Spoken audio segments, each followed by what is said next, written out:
Very very good morning. আজকে আপনাদের সামনে একটা নতুন টপিক নিয়ে আলোচনা করছি। সেটা হচ্ছে একজন ছাত্রছাত্রীর ওপর এআই বা আর্টিফিশিয়াল ইন্টেলিজেন্সের যে সমস্ত ব্যাড ইফেক্ট বা সাইড ইফেক্ট সেই সম্বন্ধে আলোচনা।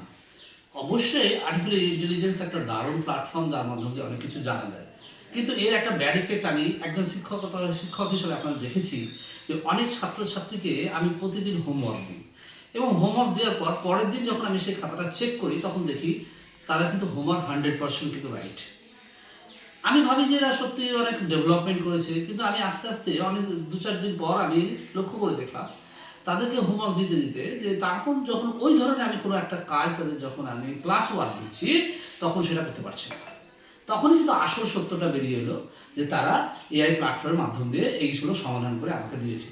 তাহলে এখান থেকে একটা জিনিস লক্ষ্য করা গেল যে বাচ্চারা তাদের এআই প্ল্যাটফর্মকে একটা মিসইউজ করেছে, অপব্যবহার। তার উচিত ছিল শিক্ষকের কাছে সেটা যাই যেভাবে করুক আমার কাছ থেকে বুঝে নেওয়া, কিন্তু সেটা সে করছে না। তাহলে এআই প্ল্যাটফর্মে সেই জন্য আজকে আমি আপনাদের সঙ্গে দোষগুলো আলোচনা করছি। দেখুন, এআই প্ল্যাটফর্মের মাধ্যমে আজকে প্রচুর ছাত্রছাত্রী পড়াশোনা করছে, ভালো রেজাল্ট করছে, ঠিকই আছে, ভেরি গুড।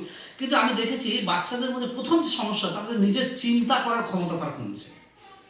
এটা সবচাইতে মারাত্মক দিক। এরা নিজের চিন্তা করছে না কিছু। দ্বিতীয় হচ্ছে যেটা সবচাইতে আর একটা খারাপ জিনিস দেখেছি, এখন বাস্তবে কি হয়, আপনাকে কোনো পড়া দিলেন স্যার, আপনি সেই পড়াটা স্যার সুন্দরভাবে বোঝালো এবং তারপর আপনি সেটাকে বই নিয়ে ভালো করে পড়ুন। এবার কি হচ্ছে, শিক্ষক এবং বইয়ের অভাবটা এখানে পূরণ হচ্ছে। বাচ্চারা এই প্ল্যাটফর্ম দিকে ঝুলে যাচ্ছে। শিক্ষক কি দেখালো বা ক্লাসে সেভাবে ও মনোযোগী হলো না, এবং কি করলো তারা সেটা হ্যাম্পার হচ্ছে। এডুকেশন সিস্টেমে যে দারুণ একটা টুল, সেটা হচ্ছে শিক্ষক বোঝাবে, ছাত্ররা বাড়িতে বই ধরে ধরে পড়বে, সেই বই ধরে পড়ার তাদের কিন্তু আস্তে আস্তে তারা কিন্তু হারাচ্ছে। এটা মারাত্মক একটা ভয়ঙ্কর দিক আমি কিন্তু লক্ষ্য করে দেখেছি। এছাড়া দেখা যাচ্ছে এআই প্ল্যাটফর্মে অনেক ভুলভাল তথ্যও থাকে। হ্যাঁ, হয়তো সব ক্ষেত্রে নয়, কিন্তু অনেক সময় ভুল, সেইগুলো কিন্তু তারা শিখে নিচ্ছে ভুল করে। আর আরেকটা জিনিস হচ্ছে বাচ্চাদের মধ্যে সৃজনশীলতা কমছে, ক্রিয়েটিভিটি। এই যে তারা একটা নিজে থেকে চিন্তা করে কিছু করব, সেই জিনিসটা কিন্তু তারা করতে পারছে না।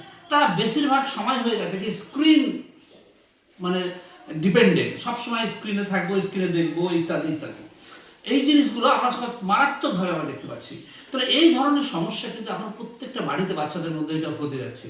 তা আমি প্রত্যেক গার্জেনকে বা আমি আপনাদের কাছে অনুরোধ করছি, যারা আমার এই ভিডিওটা দেখছেন, আপনারা অবশ্যই আপনার শিশুকে এআই প্ল্যাটফর্মকে যদি তারা ব্যবহার করে অবশ্যই করবে, তার সঙ্গে সঙ্গে আপনি যদি শিক্ষিত হন তাকে একটু তার ব্যাপারটা বুঝিয়ে দিবেন। আর যদি নাও পারে, আপনি যদি নাও বোঝাতে পারেন, আপনি যে যে জিনিসগুলো এই প্ল্যাটফর্ম দিয়ে ও ব্যবহার করেছে, আপনি তাকে যে শিক্ষকের কাছে পাঠিয়েছেন স্কুলে বা টিউটরে, সেখানে গিয়েও স্যারের সঙ্গে একটু কথা বলে নেবেন যাতে এইগুলো ও এআই প্ল্যাটফর্ম মাধ্যমে করেছে, যাতে একটু ভালো করে বুঝিয়ে দেয়। এইভাবে কিন্তু এআই প্ল্যাটফর্মে কিন্তু ভালো ব্যবহার করুন, এটাকে কিন্তু মিসইউজ করবে না। আজকে বাচ্চাদের কাছেও বা আমার ছাত্রছাত্রী যারাও দেখছো, তোমাদেরকেও বলছি এআই প্ল্যাটফর্ম ইউজ করো, কিন্তু তার সঙ্গে সঙ্গে যেগুলো ভালো করে বুঝতে পারবে না অবশ্যই শিক্ষকের বা একজন এক্সপার্টের সাহায্য নেবে, তবেই কিন্তু তোমাদের রেজাল্ট ভালো হবে। নইলে কিন্তু ভবিষ্যতে একটা কিন্তু খারাপ দিক চলে আসে। অবশ্যই এই আমার এই প্রতিবেদনটা তোমরা অবশ্যই বেশি বেশি করে ভালোভাবে মনোযোগ দিয়ে শুনবে, এবং আমার এই প্রতিবেদন যদি ভালো লাগে অবশ্যই লাইক শেয়ার করে আমার পাশে থাকবে।